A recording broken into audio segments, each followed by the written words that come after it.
जिंदगी में शायद ही कोई ऐसा हो जिसने कभी कोई ऐसा काम ना किया हो जिस पर बाद में उसे अफसोस ना हुआ हो।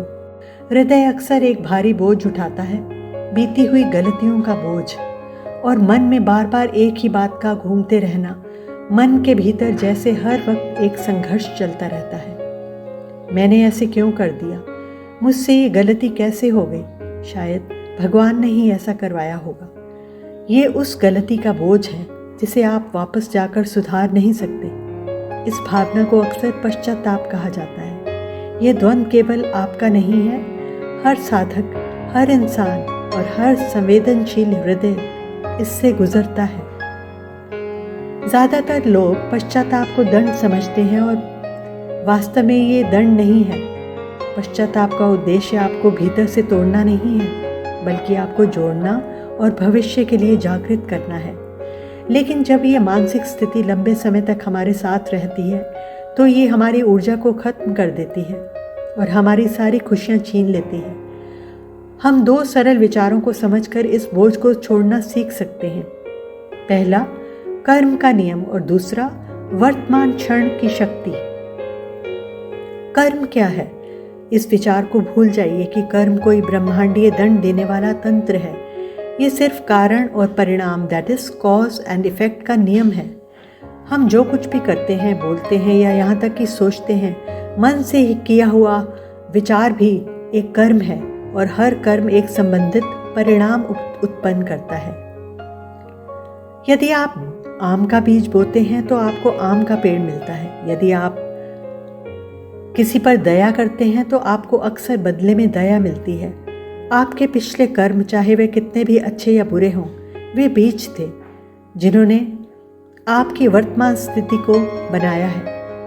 वे समाप्त हो चुके कर्म हैं और उनका परिणाम पहले से ही आ चुका है। उनका पछतावा करने की ज़रूरत नहीं है। ऐसा करना जैसे पके हुए केक को फिर से आटा बनाने की कोशिश करना, ये असंभव है।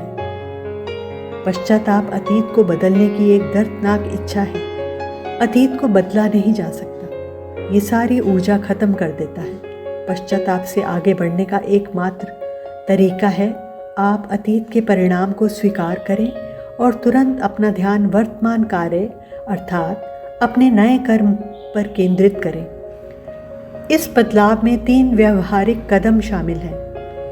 यदि आपने किसी को दुख पहुंचाया है तो स्वीकार करें कि वह दुखी है। यदि आपने धन खो दिया है तो स्वीकार करें कि वह धन जा चुका है।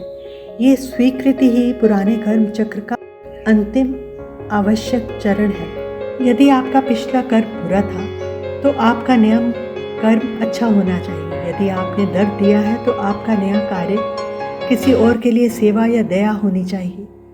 ये इस तरह आप सक्रिय रूप से एक बेहतर भविष्य का निर्माण कर सकते हैं और अपने कर्मों से मुक्ति पा सकते हैं। खुश या योग्य महसूस करने के लिए कल का इंतज़ार ना करें। जिस क्षण आप एक नया सकारात्मक कर्म चुनते हैं, चाहे वह किसी पड़ोसी की मदद करना, किसी जानवर पर दया करना या केवल खुद को माफ़ करना हो, आप एक शक्तिशाली नया चक्र शुरू करते हैं। कुछ कर्म जिन्हें हम जानकर सोचकर करते हैं और कुछ कर्म जिन्हें हम आदत, स्थिति, भावावेश या परिस्थितियों के कारण कर देते हैं। कभी कभी हम ऐसा कोई काम कर बैठते हैं जो अपने ही आदर्शों के विपरीत होता है। बाद में मन कहता है, काश मैंने ऐसा ना किया होता। सच्चे पश्चाताप का अंतिम चरण है संकल्प। अब मैं ऐसा दोबारा नहीं करूँगा। जिंदगी खूबसूरत है। इन गलतियों को दोबारा करके मैं अपना जीवन बर्बाद नहीं करूँगा। यही प्रक्रिया आपकी आत्मा को हल्का कर देगी। जब हम कहते हैं शायद भगवान ने ऐसा करवाया होगा, ये वाक्य 2 स्थितियों में बोला जाता है। स्वयं को हल्का करने के लिए, कभी मन स्वयं को दोष देने से थक जाता है, तब ईश्वर पर छोड़ देता है। ये गलत नहीं है, पर ये आधा सत्य है।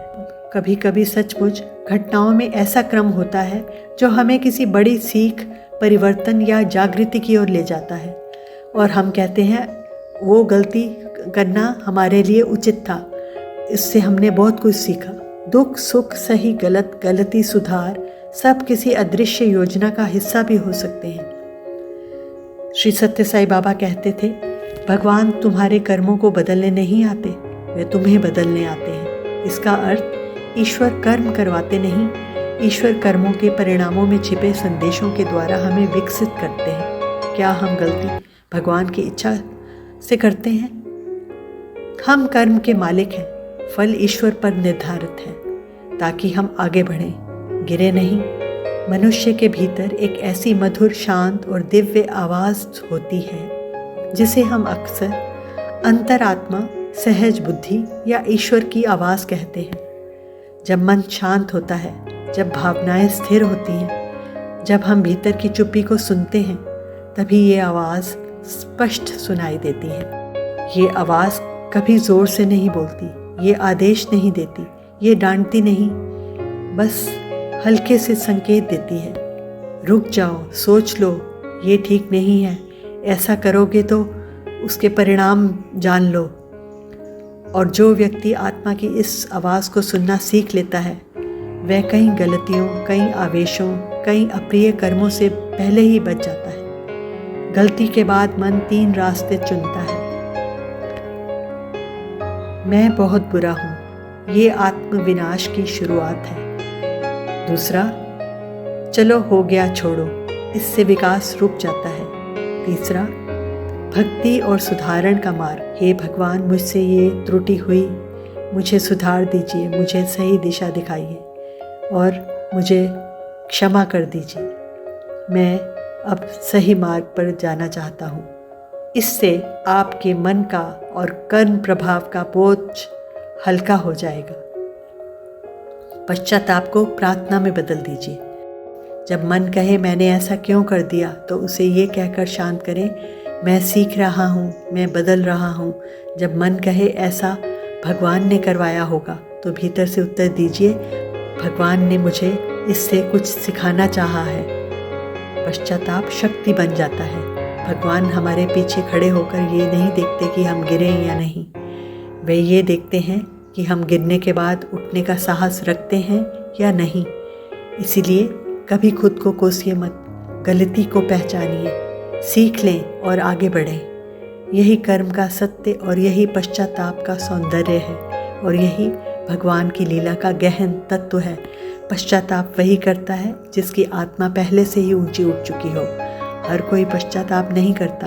एक दुष्ट प्रवृत्ति वाला व्यक्ति अपनी गलतियों को कभी स्वीकार नहीं करता, ना उसे अपराध बोध होता है, ना उसे भीतर कोई खटक महसूस होती है और इसीलिए वह पश्चाताप भी नहीं करता। लेकिन यदि आपको अपने किसी कर्म पर पश्चाताप हो रहा है, तो ये समझ लीजिए कि आप ईश्वर के बहुत निकट हैं। आपकी आत्मा जागी हुई है, वह आपको भीतर से कचोटती है, पूछती है, तुमने ऐसा क्यों किया, क्या ये तुम्हारे अनुरूप था? ये अंदर की वही दिव्य आवाज़ है, आत्मा की आवाज़।